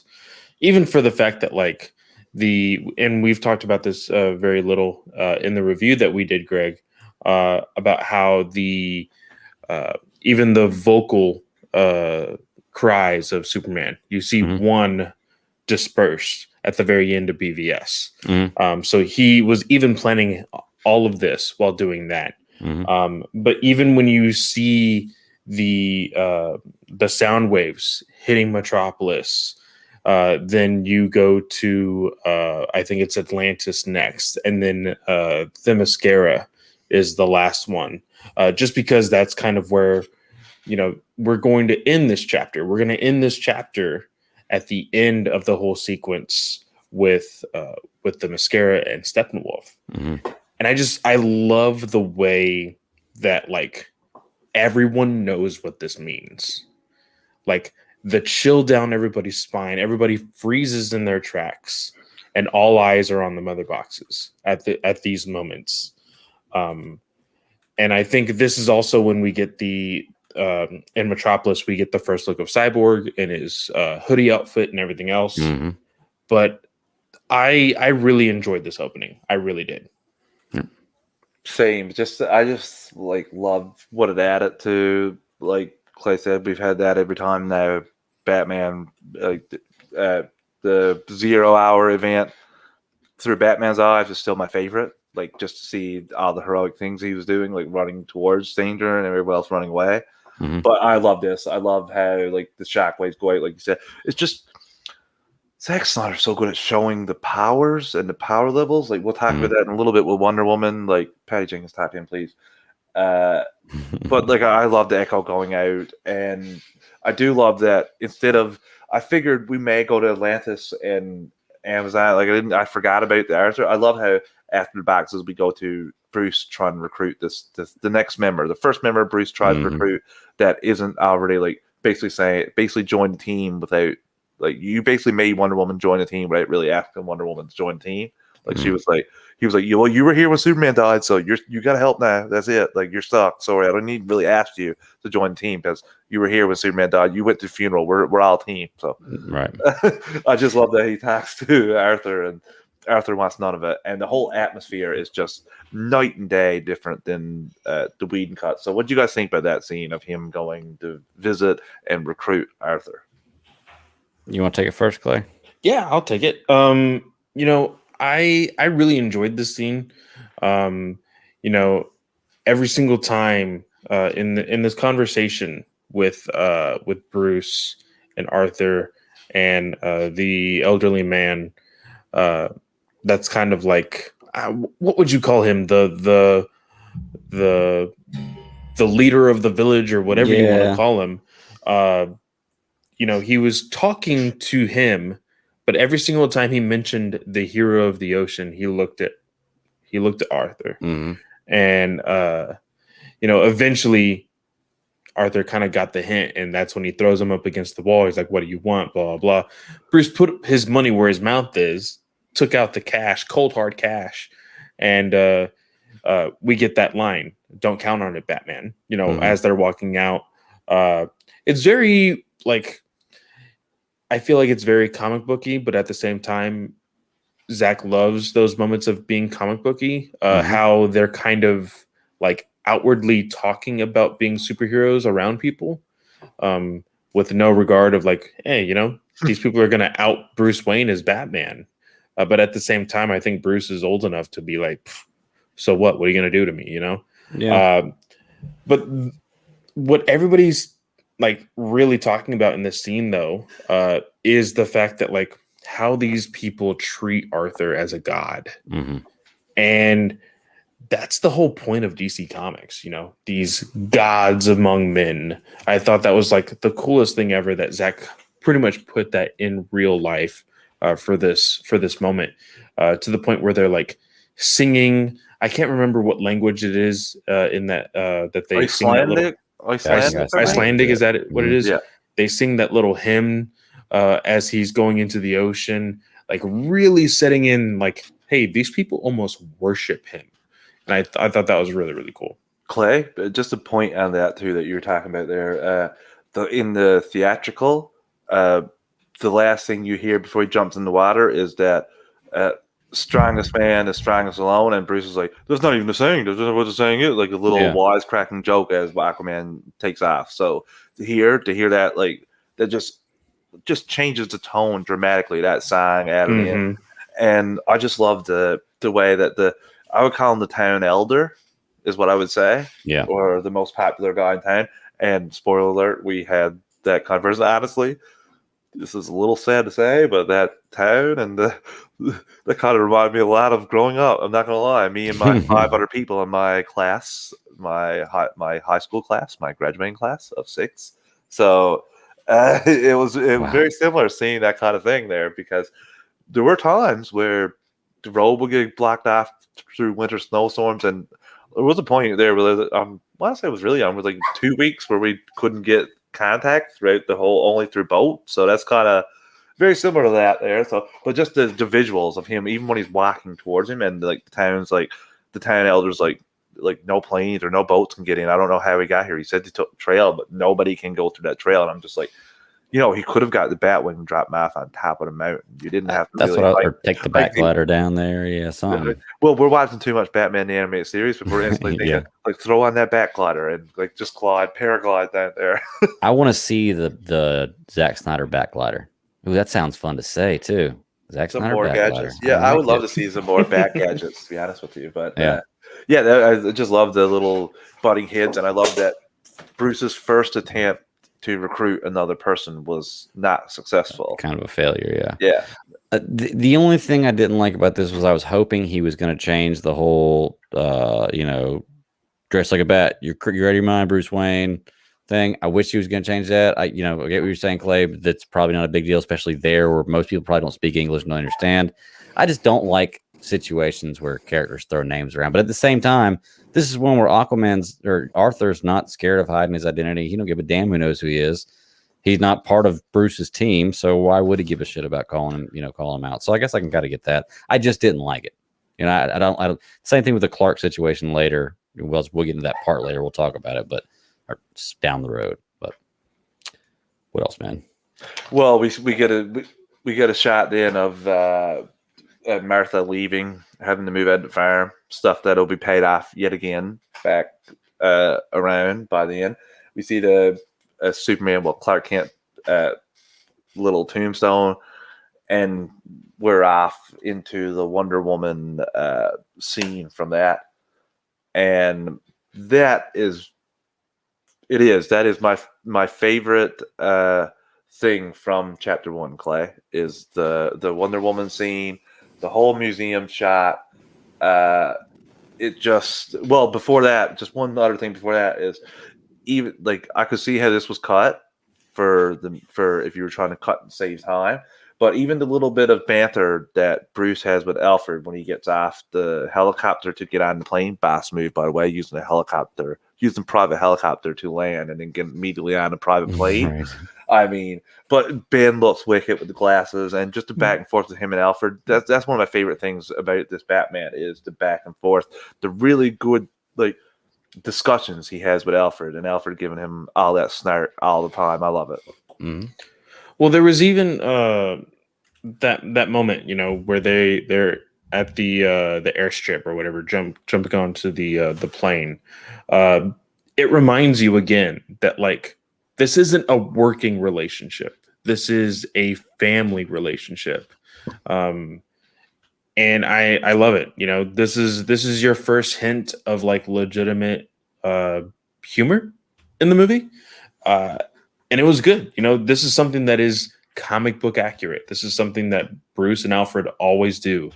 I really enjoyed it, but even after that, as small as it is, because I know you jumped into the Wonder Woman scene, but as small as it is, we also get the Lois Lane scene where we get the awesome Zack Snyder cameo. Just watch that. But I saw this video today. Somebody put the Whedon version of the Wonder Woman museum scene against the Zack Snyder. There is so much that was cut. Yeah. And it is like when counting it is literal seconds. But I said this when we reviewed the whole movie. We're on a podcast. We know how precious those seconds are. So, especially in film, how much time how much film can be used in those seconds. It's crazy how much that was cut. But this is where we also get our first 2 F-bombs. There's a total of 4 in the movie. 2 of them are used here.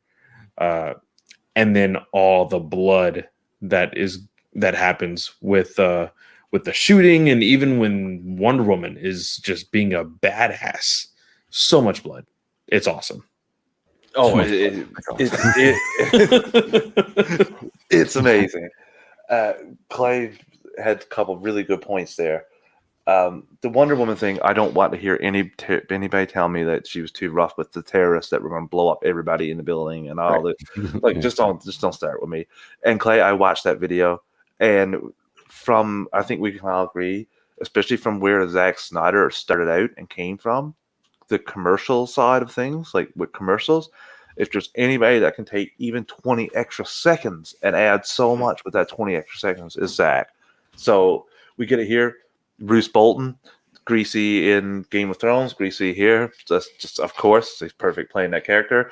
And like, this is Wonder Woman done right. I know I talked about this last week, well, on Friday on the review, but just to see her powers, like this 3-minute clip was better than the majority of the action. I don't want to put down one movie to prop up another, but I when you see what the action from Wonder Woman to Wonder Woman 84 went, then you see her in this, you're like, no, the progression went that up, down, up, which, you know, I just don't understand how you do that with Wonder Woman. Don't show off her power. She's just under Superman for me. So her like throwing those guys and a couple of them hitting I'm sorry, Wonder Woman's more worried about those little girls back there than if she throws that man and he ends up hitting his head off she's going to, guess what? She's going to get in bed. She's going to go to bed. She's going to wipe off her sword, put it in the holster, and then go back and sleep like a baby. She's not going to think about that guy. Did I throw that guy across the room? Did I throw that terrorist across the room too hard and then he died?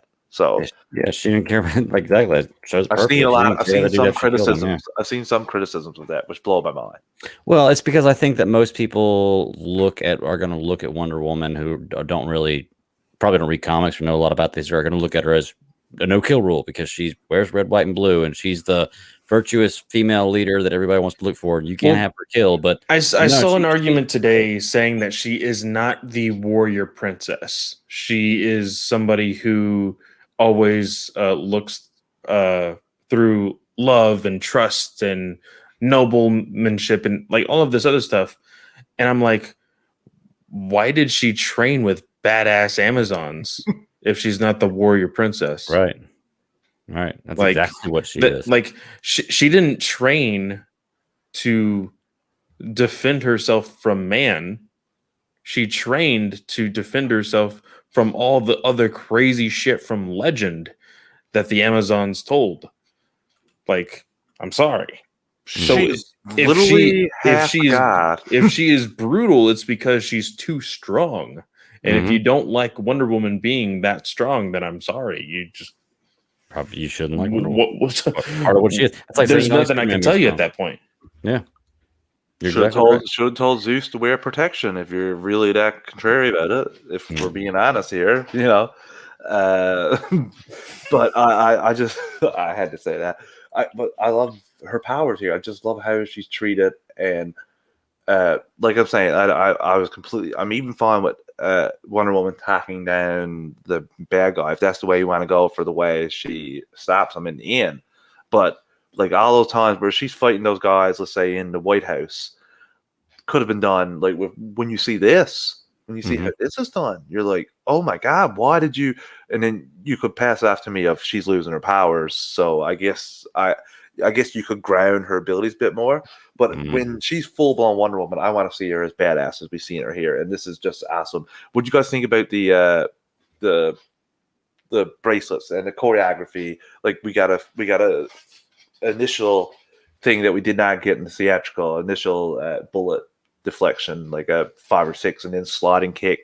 What do you think about just the whole choreography? Because like you said, Clay, there is a video of the difference. If anyone wants to watch that, just look it up on YouTube. Yeah. I thought it looked great. I mean, everything with Wonder Woman and Zack, as far as Zack Snyder's gone, is great, and everything. And once again, I don't want to talk trash about Wonder Woman for like it was a terrible movie. I wasn't a great movie. I didn't enjoy it as much as I expected to. And this Wonder Woman is definitely different. The gauntlet scene's amazing. I thought the gauntlet scene looked good in the last one, though, to be truly honest with you. But color's slightly different in this one. Just this entire scene in general, with the stuff they cut out and the stuff they put in, just looks better overall. Yeah. And I enjoyed it a lot. The only thing I wanted them to change was the terrorist reasoning. And we've had talks about this, and Travis, you raised the point last week when we had a discussion that this is how people like this think, and a lot of people have said the same thing you have. So you're right. Maybe it's just you're right. It's just how these people think, and I just need to let that go. Well, you're not wrong either. They could have gave them a better. Well, no, I gave them better reasoning. I gave the excuse of like, hey, maybe this is only a small part of a bigger organization, right? And we just never get that story, and that's totally fine. But as far as like the Wonder Woman choreography for this entire thing, I love it. A lot of people have been harping on the Wonder Woman theme for this movie, considering it's not her original that came out from BVS. Totally understandable. Zack wanted to do something a little bit new to make it different. Totally understandable. But man, is she a badass when she moves that fast. Oh, yeah. Just like the first 6 shots go from like her chin like down to her mid stomach. She's able to like just move around, and then she even gives the last guy, she gives him a chance. Like she gives him a chance, and he's like, nope, semi-automatic. And then freaking she's like, nope, not gonna let you do that. And she did go a little overboard for just one person, but she's sending the message, Right. I think that's what it was. That's why I said the other day, sending the message is exactly what it is. Yeah. But Greg, to your point before, you're not right. Like, they could have even said something about where they're in a museum. They could have even said something about like trying to get rid of like all these things should not be on display. Yeah. Like even if they were kind of like against the whole thing of like displaying all the old art, it should be like I agree with you. Their reasoning was absolutely piss poor. Like it doesn't even make sense. Like this 4 block radius. Like yes, everyone's gonna be watching, but in reality, they're only going to see an explosion. Like I don't know. Like how much that accomplishes. Like when you think about it in this movie, you would think that like it should have been more. It should have been higher stakes, like what they were like gonna do. But then you can't have that whole Wonder Woman taking the bomb, throwing it out scene if it's like more elaborate. But if you're a terrorist organization and this is your big play, I'm sorry, but you should have at least 4 or 5 different suitcases full of bombs like that. Like just one. So, yeah. It seems like it's very slapped together. Like they were just like they've been all planning this for weeks. They're just waiting for the right time. They're sitting around getting tea, and Bruce Bolton was like, "Let's do it now. Screw it. Grab it. Let's go. Yeah. Let's do it this morning." Because it is very when you only have one bomb there, it to blow up all that. It's just it seems a little silly to me. So yeah, when I watched it the second time, when I watched it the third time. When that scene came out, I thought about your criticism, and it did make more sense when I watched just the one briefcase, and I was just thinking about the overall concept of you trying I would even like if you had 3 there, like 3 laid out or something, just bigger explosion. When I thought about it more, and when I watched it, I said, yeah, that'll take out the room and all this, but I really don't think this is going to bring the world back to the like. I don't think it's going to accomplish the world back 1,000 years. Yeah, I don't think this is going to accomplish what you're sitting out there, bud. And I don't know how many people this is going to inspire because Oh yeah. We'll see. After that, after Wonder Woman blows him out of that building, it goes straight to Themyscira, and we get our first appearance of Steppenwolf, right? One more comment about the whole thing was I love the little scene with the girl. I know some people are making fun of it because like you can be whatever you want to be, and can I be like you? And she's like, you can be anything you want to be, and everyone's like, well, no. Especially Leslie Jones is like, no, like she's Wonder Woman because she has powers. So no, you can't be her. You can't. So I love that little humor, but we obviously know it's in there just for her to inspire her. She could be a doctor and saves lives that way, or anything, right? So it's more. You never know. It's more the that's another point too that I heard people say that's saying that that's not I wouldn't with Snyder we'll never roll out anything, but it just for me it was more like inspiring hope and like being a role model for that girl. Like, you can be badass, you can be whatever you want to be, and I love that little moment. I wish that wasn't cut. I just like that. I agree. Although I'm glad it is cut because we get it for the first time here. So yeah, glad it was cut. Idiots. I still would have rather had it 5 years ago, but however long ago. But all right, so now we're going into Themyscira. This is the first appearance of Steppenwolf. First time you get to see him in his new badass flex and fuck you up armor. Like, I love this stuff, man. I love Steppenwolf's look. For me, this is one of the biggest improvements from one movie to the other because it was my absolute least favorite character. I hated Steppenwolf in the last movie. Mother, like, just hated it. And it makes me care about this character in this one. He looks better. He's got development. Just everything about Steppenwolf in this one is so much better. And that first intro, because I always loved in the last movie, the first intro of him, which is very similar to this, where he booms down in the boom tube and has a superhero kind of landing. Looked awesome. But after that, it was just like, ugh, Steppenwolf. Hated it. What'd y'all think? Liked it better? I'm going to give my thoughts, and then I'm going to have to go. So, entrance, awesome. I've heard several people say that the hexagons on the boom tube may be a little callback to the Kirby Crackle. From way back in the New Gods books that Kirby did way back when. Also, shameless plug for World's Finest True Believers today.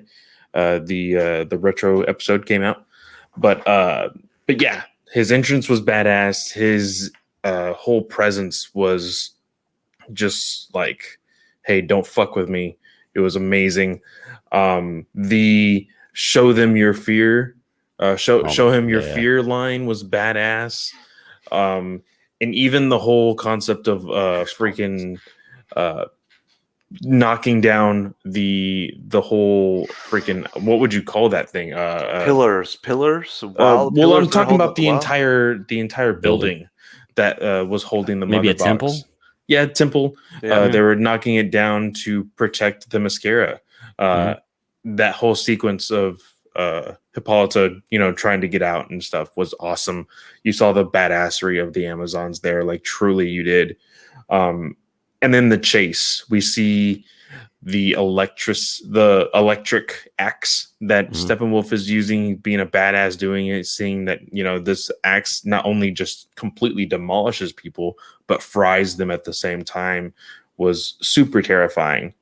But this scene shows you, hey, like, this is who the Amazons are. This is who the Justice League has to go up against. And even this many Amazons, which, yeah, they're not all Wonder Woman, but they're the people who trained Wonder Woman, and they couldn't beat Steppenwolf. So it's pretty freaking crazy how strong this guy is, Yeah. So I love this first part of Justice League. I love the entire movie. I'm really excited to hear everybody else's thoughts on the other parts. You can find me at Fanboy Clay. And then all my shows are on Twitter at the Linktree. Go check those out.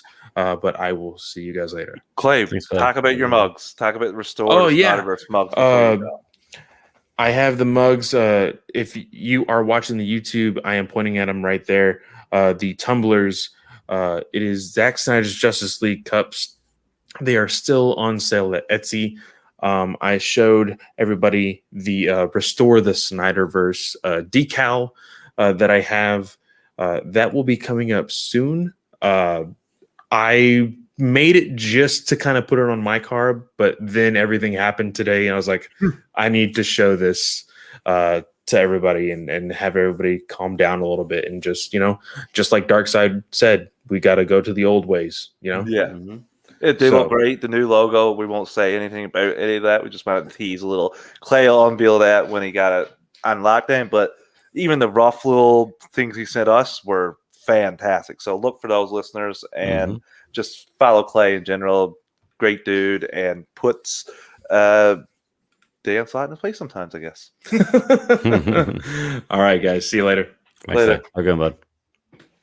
Yeah, Greg. So I guess we'll talk about our thoughts on the Themyscira battle, and they're here. So I just love how the Amazons were treated in this in general. Like, just more respect. We got more time with them, and they're all badasses. Like Clay said, they all trained Wonder Woman. They all did the same training Wonder Woman had. They just didn't have the blood of the old gods coursing through them, but they still had all the same skills. So seeing stuff like when one of the cooler scenes in my opinion is when they're all running to tackle him, like he's throwing some away, but there are too many of them coming to push it back, and we all know that's not a winnable thing that they're doing there, but just that's the kind of thing, like, you could speak to it a lot better being in the military. But even there's a smaller degree of it in sports in, like, on teams and sports, but there's this camaraderie regardless of what's happening. As long as you accomplish that goal, like your team accomplishes that goal, it doesn't matter what you do. So and this is what they bring to this of, we're defending our place in this box regardless, like, chances we're not going to live. And I just love the stakes and how much is shown and how much more of a badass Hippolyta is in this. Like, Queen, she's Wonder Woman's mother. Like, I want to see her be the most badass of all the badasses here. I agree. Yeah, I mean, I'm just saying everything you and Clay said there. I absolutely love this scene. My favorite part, like I said, Steppenwolf's one of my favorite improved characters in this, and I love the armor. I love watching it move. I love the flex where he, cuts all the arrows off that he has on him. So obviously they're not even phasing him at all. The Electroaxe is pretty cool. I like when he hits the one Amazon with the Electroaxe and you see that her eyes and insides light up. It's like, okay, just little details like that, man, was really, really cool. And Hippolyta thought she had beaten him when they knocked that temple off the thing. She just kind of walks away. She obviously, stunned about what just happened, but it looks like she feels like she just won. Well, she did send the box away too, though. She did send the box away before. But that's just precaution. That's just being smart, we'll say. Like, it's like maybe I shouldn't, because just in case. But she, like you said, she did think that she won because she's never faced a being like this before. Well, not since the dark side, but she doesn't know, especially when Steppenwolf comes out of the boom tube. She don't know who he is because Darkseid came from the ship back in the first ages. So how is she going to know that he's with Darkseid? So that's the thing that I enjoy as well. Like, it's just the no fear, the Amazons being treated right. Even that one that shoots, like, how cool is that? The one that jumps off, throws her bow off and jumps off and wraps up the mother box and shoots it away. Knowing, like, I watched a couple of reaction videos of general audience people saying, like, run away with the box. And I'm just like, you don't get it, do you? Like, this is her making sacrifice. Like, and that's what I was talking about. That's the one who gets lit up when she gets out the axe. Yeah, and that's such a cool visual. And just like, she knew the moment she jumped off that horse that she wasn't going to survive, but she thought that she could help get the box away. And the final thing of all the Amazons coming down when Steppenwolf's getting ready to leave, like, just that visual, like, that's Lord of the Rings eye candy there, and I love it. Very much so. Very, very much so. Yeah. And then do they shoot the arrow off in this one, or they just talk about shooting the arrow off? We ended off on that perfect note of Antiope saying to Hippolyta, like, this hasn't been lit in 5,000 years. and the people of Mayhem won't know what this is. And she's like, they won't, but she will. She will. Yep. What Yeah, a nice one. what a nice Fade away. ending cut. So, Mhm. listeners, we're going to be doing we're going to break down every chapter with GUA. Remember, next week Sarah from SCS, and go to SCS. They reviewed Zack Snyder's Justice League. I was working on my marketing assignment and listened to the first half, which was fantastic, and listened to the second half the next day. Great job there, Greg, and very tough to navigate with several hosts. So I thought you did a great job there of making sure everyone covered everything. And I was telling Nathan, it kept me on my toes because I know I listened to at least 4 different reviews of Zack Snyder's Justice League. Mm-hmm. Nobody did it the way you guys did it, of going by character, and not like normally you go like Superman, Batman, Wonder Woman, like going in. You started with Lois. I love that. Yeah, I was just picking ones. Yeah, but it was good because it was so refreshing. Because every other one just went like, "This is what happened," and talk about some heroes. But I love that. So just go check them out, and they have their own YouTube channel, SCS. So yeah, and I was just one other note, listeners. In 2 days, you guys have made the past episode, the Zack Snyder's Justice League review, the highest download episode we had for DC Alliance and the network has had as a whole. So first of all, thank everybody on the network that helped out, shared the episodes, was on the episode reviewing with us, and just everyone in the network anyway. Great. But the listeners, like, thank you so much. Mm-hmm. We've been jazzed with this. Myself and Greg have been like, that's how we basically became friends, was this like loving this stuff. Right. So, and back then we had no idea this was coming. This was a hope and dream. Like if you robbed the genie, one of those 3 wishes would be like put the Snyder cut out so everybody can see it, not just me. Yeah. So we thank you. We had a great time. Well, I didn't have as great a time. I was a walking zombie up on 24 hours, and yeah, I was too. And had an exam the next day. And honestly, listeners, there's like I think a minute and 20 in, I realized like I probably should have sit this one out, even though I love Zack Snyder's Justice League, and I should have studied.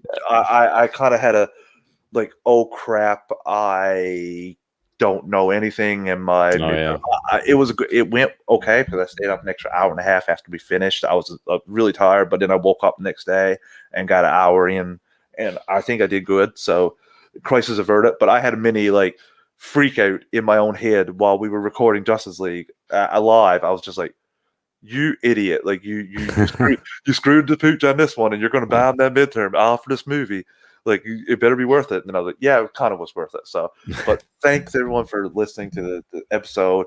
People that were in the chat, Scott especially, got a little nervous when oh my god, Scott's in the chat, like the first podcast I subscribed to ever. Let's keep it together here, So thanks everyone for listening, to everyone that was in the chat, and thanks for going along on this ride with us. Fairly confident you'll be listening to us in a year or two reviewing Zack Snyder's Justice League #2, right, Greg? I could live with that. Yeah, I think that's a good possibility. So we'll be covering if it's there. Let's put it that way. Oh yeah, we're everything. We're just going to keep covering DC. We love it. So thanks for listening with us, Greg. Going to tell them where they can find us before we jet out of here. Yeah, sure. You can find me at the BatDaddy52 on Twitter. It's really my only form of social media. Check it out, and you can see all the shows I'm on. Super Civil Servants Podcast, Superhero Discussions with my boy Travis here, DC Alliance Podcast with Travis, and the C3 Panthers Podcast live on Tuesdays at 9 p.m. Eastern Standard Time. Check it out. Yeah, and for me, Travis_156 on Twitter. And like I said before, we're going to cover every chapter. So we got 6 more weeks of Zack Snyder content that we're going to talk about at the end of every episode. So I hope you enjoy that. Next week, Sarah's up, and we're going to just we'll let you know who's going to be in chapter 3 the following week. So keep them guessing until the week comes up. Yeah, we're going to start to seal from our Marvel Alliance brothers in keeping things tight to the vest as much as we can. There you go. I like it. So thanks, listeners, and we'll be back next week. All right. Later, buddy. Later.